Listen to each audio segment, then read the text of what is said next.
Hello everyone. स्वागत है हमारे चैनल पे।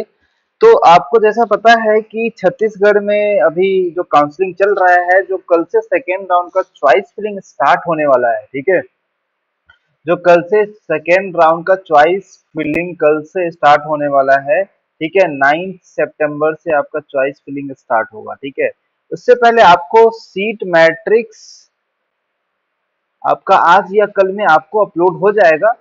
ठीक है, तो इससे मैं आपको बताऊंगा कि सीट मैट्रिक्स के अकॉर्डिंग कितनी सीट बची है। ठीक है, गवर्नमेंट में बेसिकली गवर्नमेंट में कम बचती है, बट प्राइवेट में कितनी सीट बची है उसके अकॉर्डिंग मैं आपको बताऊंगा। ठीक है, फिर मैं आपको एनालाइज करके बताऊंगा कि कितना कट ऑफ जा सकता है, क्या हाईएस्ट जो सेफ स्कोर है, क्या सेफ रैंक है, आपको मैं बताऊंगा उस वीडियो में। ठीक है, तो उसके लिए आपने मेरे चैनल को सब्सक्राइब करके अपना जो बेल नोटिफिकेशन है उसको क्लिक कर लेना, ताकि आपको अपडेट मिलता रहे। ठीक है, चलो, तो आज का वीडियो में हमें क्या देखना है। आज के वीडियो में हम लोग देखेंगे कि छत्तीसगढ़ स्टेट में जो काउंसलिंग प्रोसेस है, उस प्रोसेस में ना एक नया बदलाव कुछ देखने को मिला है। इसमें ना ये सीजीडीएमई वालों ने एक नोटिस जारी किया है। देखो, ये जो नोटिस है ये आज का नोटिस है, 8 तारीख का है। ठीक है, इस नोटिस में क्या है कि एक सूचना आया है जिसमें कि आपको एमबीबीएस से रिगार्डिंग सभी अभ्यर्थियों को सुविधा के लिए काउंसलिंग के आगामी चरणों का प्रक्रिया को सरल रूप से समझने हेतु फ्लो चार्ट को सरलीकृत करते हुए संशोधित किया जाता है। मतलब जो फ्लो चार्ट इसने प्रोवाइड किया था ना, फ्लो चार्ट, ठीक है, अब इस फ्लो चार्ट को क्या करे, संशोधन कर दिया है। ठीक है, उसमें कुछ चेंजेस किए हैं। ठीक है, और वो चेंजेस क्या क्या हुए वो मैं आपको फ्लो चार्ट सेकेंड और जो सेकेंड आउट का उसमें मैं आपको दिखाऊंगा। ठीक है ना, तो ये फ्लो चार्ट्स आपके साथ साथ पढ़ना आपको ये इंपॉर्टेंट है। ठीक है, ये इसमें बताया गया है, और ये जो फ्लो चार्ट है ये इसका जो रूल्स एंड रेगुलेशंस के अकॉर्डिंग बनाया गया हुआ है। ठीक है, आपने ऑनलाइन रजिस्ट्रेशन कर चुका है जो फर्स्ट राउंड में ही होता है। ठीक है, बहुत सारे ऐसे गलती मेरे पास कॉल आया है कि फर्स्ट राउंड में रजिस्ट्रेशन नहीं किया, अब क्या करें। मैं बोला भाई अब तो कुछ नहीं कर सकते। ठीक है ना, तो फर्स्ट राउंड में रजिस्ट्रेशन करना बहुत इंपॉर्टेंट है, इसलिए मैंने वीडियो पहले अपलोड किया हुआ था। Merit list publication allotment list का आपको फर्स्ट राउंड आ चुका है। अब जब फर्स्ट राउंड आ चुका है, सीट अलॉटमेंट आपको मैं इसके पहले वाली वीडियो में आपको ये सब दिखा चुका हूँ कि क्या किस तरीके से आपको अलॉट होता है, तो क्या करना चाहिए। ठीक है, स्क्रूटनी करा के एडमिशन लेना मैंडेटरी नहीं होता। ठीक है, फर्स्ट राउंड में अगर एडमिट हो गए आप इस ठीक है एडमिशन लेके, तो सेकेंड राउंड के लिए आप council out of the counselling नहीं जा सकते। आप सेकेंड राउंड में अगर एडमिट नहीं हुए तो आप अगला नेक्स्ट चॉइस फिलिंग कर सकते हैं सेकेंड राउंड में। अब चलो, अब देखो ना, अब देखो कि सेकेंड राउंड में अगर आपका अलॉटमेंट आ जाता है तो उसका मेरे पास पहला केस है, और इससे पिछले वाले जो था ना उसमें दो दो केस नहीं बना, अब ये दूसरा केस है। ठीक है, अब दोनों चीज में डिफरेंस क्या है समझो। ठीक है, मैं आपको लास्ट में बताऊंगा कि क्या कट ऑफ रहने वाला है। ठीक है ना, क्या कट ऑफ रहने वाला है, एक तरीके का मैं एक अजम्पशन बता सकता हूँ कि क्या कट ऑफ रहने वाला है। ठीक है ना, तो तब तक के लिए वीडियो पे बने रहना। अब देखो, अगर मान लो आपने चॉइस फिलिंग किया, देखो अब सेकेंड राउंड ये जो बता रहा हूँ किसके लिए, ऐसा कैंडिडेट जो एडमिट हो गया है फर्स्ट राउंड में। ठीक है ना, ऐसा कैंडिडेट जो फर्स्ट राउंड में एडमिट हो गया है। ठीक है, ठीक है, ऐसा कैंडिडेट जो फर्स्ट राउंड में एडमिट हो गया है। ठीक है, अब उसको क्या करना है, फ्रेश चॉइस फिलिंग करना। मतलब ये बेसिकली क्या कर रहा है, अपग्रेडेशन के लिए अलग से बता रहा है। ठीक है ना, अब अपग्रेडेशन के लिए देखो, पहला चॉइस तो ये बनता है कि अगर तुम्हें नया इंस्टीट्यूट मिल जाए और दूसरा सॉरी नहीं मिले और दूसरा चॉइस मिल जाए। ठीक है, अगर तुम्हें नहीं मिलता है तो जो पिछला वाला सीट था, ठीक है, मेडिकल हो या एमबीबीएस हो या फिर डेंटल हो, ठीक है, एमबीबीएस हो या डेंटल हो, कोई भी कॉलेज हो, आपको पहला सीट जो होता है फर्स्ट राउंड रिटर्न रहता है। ठीक है, seat in the first round admission will be retain retain रहेगा आपको एमबीबीएस के लिए। और उस सीट अब उसमें क्या करना है, आपको जरूर से जरूर उसी में आपको जाना पड़ेगा। आपके पास कोई ऑप्शन नहीं है। अगर सीटें देखो, डेंटल के लिए कुछ अलग है, डेंटल के लिए मैं बाद में बात करूंगा अलग से। ठीक है, अभी बता दे रहा हूँ। चलो, डेंटल के लिए क्या करना है, सीट रिटर्न रहेगा, जिसमें अगर सीट रिटर्न भी रहता है तो न्यू चॉइस फिलिंग मॉपअप के लिए आप कर सकते हैं, डेंटल के लिए बस। ठीक है, अगर आपको और भी आगे अपग्रेडेशन करना है तो। ठीक है ना, चलो, अब हम लोग देखते हैं, अगर मान लो कोई नया इंस्टीट्यूट आपको अलॉट होता है, जैसे कि गवर्नमेंट प्राइवेट डेंटल हो, गवर्नमेंट या फिर प्राइवेट, जो डेंटल का बात करते हैं, तो स्क्रूटनी आपको करवाना पड़ेगा। अगर स्क्रूटनी सही हो गया तो गवर्नमेंट या फिर प्राइवेट कॉलेज में आपको एडमिशन लेना पड़ेगा, ठीक है। अगर एडमिशन लेना पड़ेगा, ठीक है, तो उस केस में अगर आप एडमिशन लेके आप चाहते हैं कि आप अपग्रेडेशन लेना मॉपअप राउंड में, आप ले सकते हैं, ठीक है। अगर आपका प्राइवेट कॉलेज मिला है, ठीक है, अब हम लोग देखते हैं मेडिकल कॉलेज का, ठीक। मेडिकल कॉलेज में अगर आपको प्राइवेट मिला है या फिर गवर्नमेंट मिला है, अगर प्राइवेट मिला है तो आप स्क्रूटनी कराओगे, ठीक है। स्क्रूटनी कराने के बाद आपको क्या करना है, अगर आपको अपग्रेड हो गया हुआ है तो आप स्क्रूटनी करा के, स्क्रूटनी सही होता है तो एडमिशन आप लेते हो, ठीक है। अब इस केस में देखो कि अगर आप एडमिशन नहीं लेते हो, अगर आप एडमिशन नहीं लेते हो तो आप नया चॉइस फिलिंग कर सकते हो, मतलब आप यहाँ पर में भी अपग्रेडेशन कर सकते हो, सेकेंड राउंड के बाद भी उसमें भी आप अपग्रेडेशन कर सकते हो, ठीक है ना। अगर आपको प्राइवेट कॉलेज मिला है तो, ठीक है। अगर नया इंस्टीट्यूट आपको अलॉट हुआ है, उस केस में आप एडमिशन ले सकते हो दूसरे कॉलेज में, ठीक है, प्राइवेट कॉलेज में। अगर आप एडमिशन ले लिए, ठीक है, अगर आप जो आपको नया अलॉट हुआ आप उसमें एडमिशन ले लिए तो आप काउंसलिंग से फिर बाहर हो जाते हैं, आपको सीट अलॉट हो चुका है, ठीक है ना। चलो अब हम लोग गवर्नमेंट का देख लेते हैं कि गवर्नमेंट में आपको क्या कराना है, कि अगर मान लो स्क्रूटनी करा के एडमिशन कंपलसरी है, वहां पर एडमिशन कंपलसरी है, अगर आप लेते हो नहीं लेते हो आप उस केस में काउंसलिंग से बाहर हो जाओगे, ठीक है। मतलब आपको किसी हालत में आपको जो कॉलेज आपको गवर्नमेंट पे मिला है सेकेंड राउंड में, आप उसमें लेना कंपलसरी है, क्योंकि उसके बाद आपको अपग्रेडेशन नहीं मिलेगी। लेकिन प्राइवेट कॉलेज में क्या है कि आपको अपग्रेडेशन मिल सकती है इसके बाद, ठीक है ना। समझ में आ रही बात, आपको क्या है इसमें अपग्रेडेशन मिल सकती है, ठीक।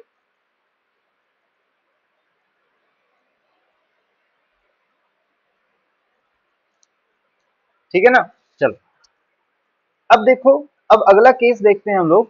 अगला केस क्या है कि कैंडिडेट, ऐसा कैंडिडेट जो कि अलॉटमेंट नहीं आया, ठीक है, उसका अलॉट नहीं हुआ, लेकिन अलॉट हुआ, या फिर ऐसा कैंडिडेट जो अलॉट हुआ लेकिन एडमिट नहीं हुआ फर्स्ट राउंड में, ठीक है। और चॉइस, फ्रेश चॉइस फिलिंग जिसको करना है, ठीक है, जो फर्स्ट राउंड में चॉइस फिलिंग नहीं किए थे अब सेकेंड राउंड में चॉइस फिलिंग करना चाहते हैं, ठीक है। उसके लिए अब सेकेंड राउंड में जिसने चॉइस फिलिंग किया, फ्रेश चॉइस फिलिंग किया, अगर मान लो पहला चीज है कि आपको अलॉट हुआ, दूसरा चीज आपको कि अलॉट नहीं होगा, ठीक है ना। तो या फिर अलॉट नहीं होगा तो आप सही डायरेक्टली मॉपअप राउंड में जा सकते हैं, ठीक है, चॉइस फिलिंग कर सकते हैं मॉपअप राउंड।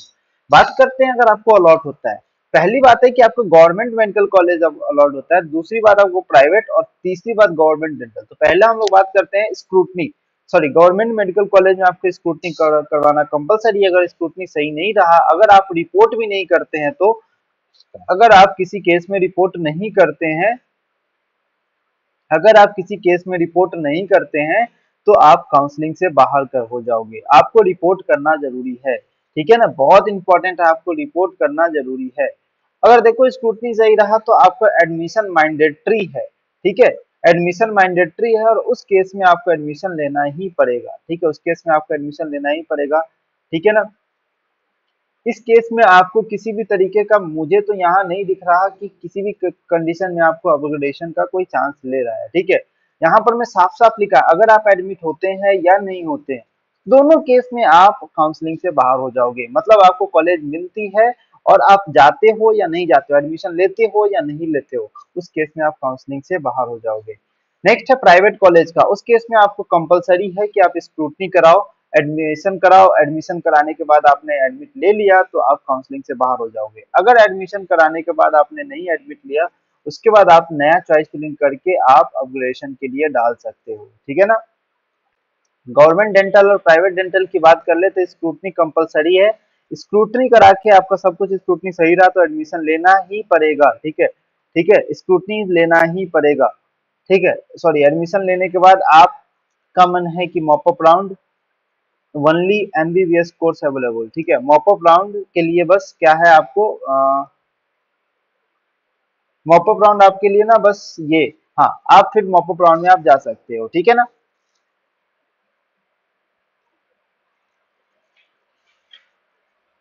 ठीक है, अब बताओ कि अगर मॉपअप राउंड में आपको मैं बताऊंगा कि अब किस तरीके से आगे आपको कॉलेज करना चाहिए, ठीक है ना।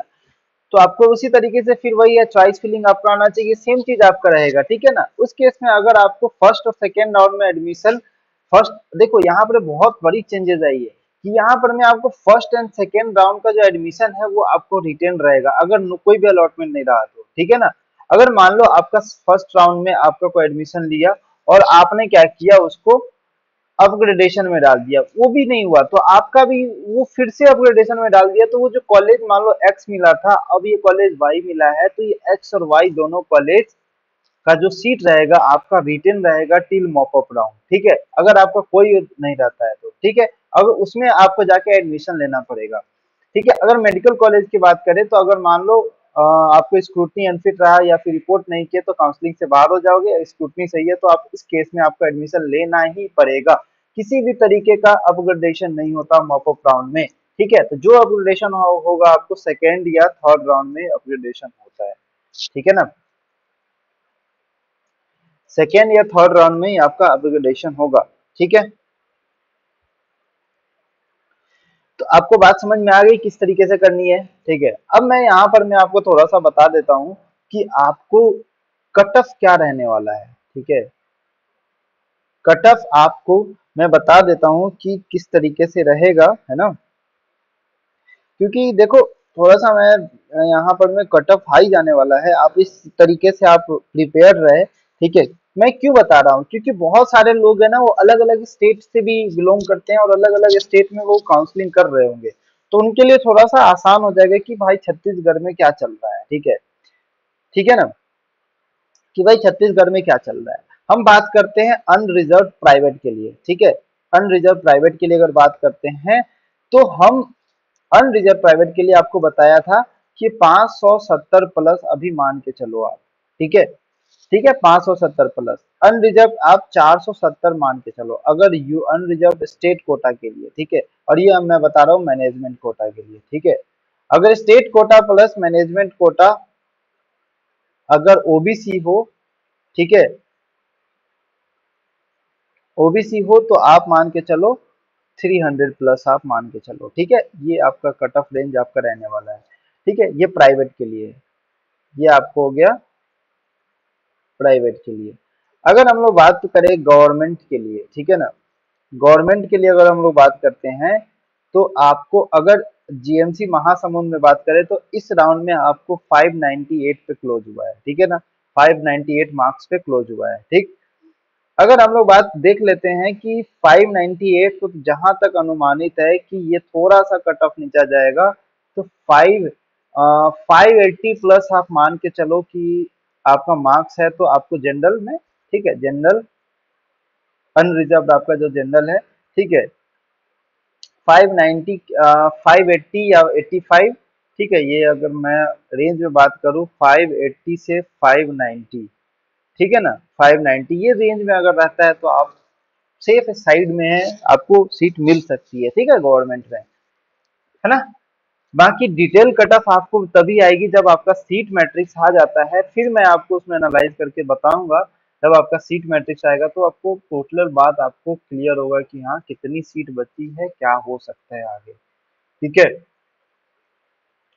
आई होप आपको ये जो नया जो ये देख लेना, आप सीजीडीएमयू के साइट पे जाओगे तो आपको ये चीज मिल जाएगा, ये नोटिस, ठीक है। ये नोटिस आपको वहाँ सीजीडीएमयू के साइट पे आपको मिल जाएगा, ठीक है,